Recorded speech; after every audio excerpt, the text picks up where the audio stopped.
The Lord be with you. and with your spirit. Reading from the Holy Gospel according to St. John. Glory to you, O Lord.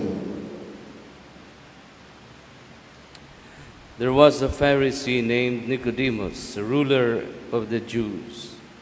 He came to Jesus at night and said to him, Rabbi, we know that you are a teacher who has come from God.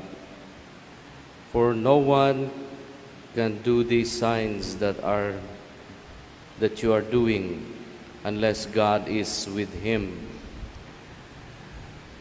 Jesus answered and said to him, Amen, amen, I say to you, unless one is born from above, he cannot see the kingdom of God. Nicodemus said to him, How can a man once grown old be born again? Surely he cannot re-enter the mother's womb and be born again, can he? Jesus answered, Amen, amen, I say to you, unless one is born of water and spirit, he cannot enter the kingdom of God. What is born of flesh is flesh. What is born of spirit is spirit. Do not be amazed that I told you, you must be born from above. The wind blows where it wills, and you can hear the sound it makes, but you do not know where it comes from or where it goes.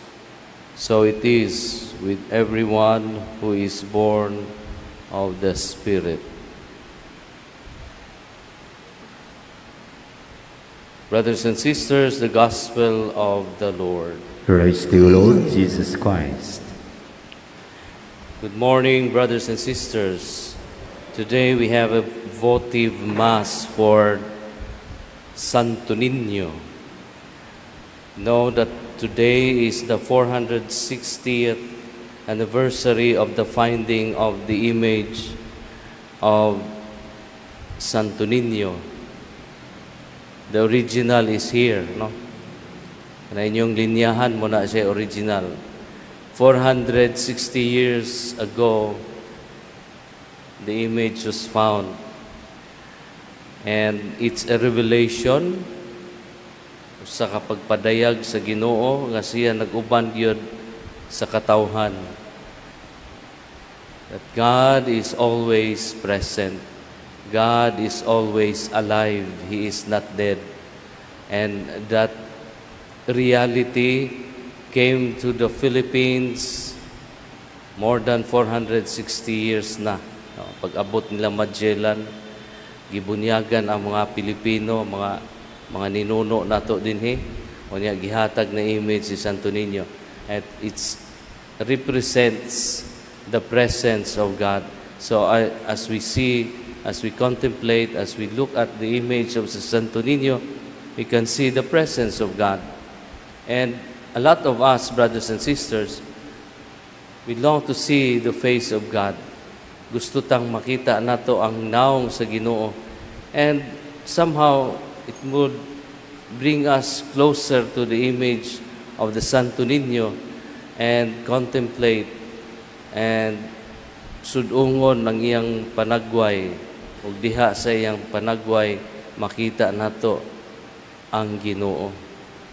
Ang Ginoo sa pasaylo o gugma.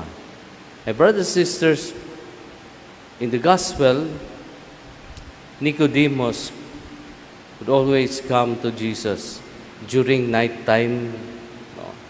Gabi siya moadto ni Jesus. Nagpasabot ni nga wants to learn. Symbolism good ni siya nga wala pa siya mabunyagi. Wala pa siya kakita gyud. And he's very curious. Curious kayo siya kung kinsa ni Jesus.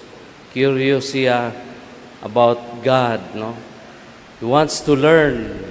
That's why he comes to Jesus during night time. Ang simbolismo naa pa siya sa kangit-ngit. O niya, doon na siya desire to see the light, ang kamatuoran. O diha na dialogue between Nicodemus and Jesus. No? Eventually, sa dialogue, ma-convert si Nicodemus and he would become a follower of Christ. Mausad ni ang atong contemplation sa imahe ni Senior Santo Niño. I hope na sa atong pag-atubang sa iyang image, doon na tayo dialogue. No? Kinsa ba gyud ang Ginoo? Unsa man gyud ang Ginoo sa atong kinabuhi? No? And hopefully, sa atong contemplation and dialogue with God, we will learn about God and make somehow renewal in our lives, pagbag-o sa atong kinabuhi as we contemplate and listen to the words of God. I hope, my brothers and sisters, that the Spirit will give us inspiration, strength for us to continue this Christian life that we have. Our baptism is an entry to the body of Christ, who is our God. And as we continue with this celebration, my brothers and sisters, let us contemplate on the image of Senior Santo Niño, the image that will somehow manifest the face of God. Please stand.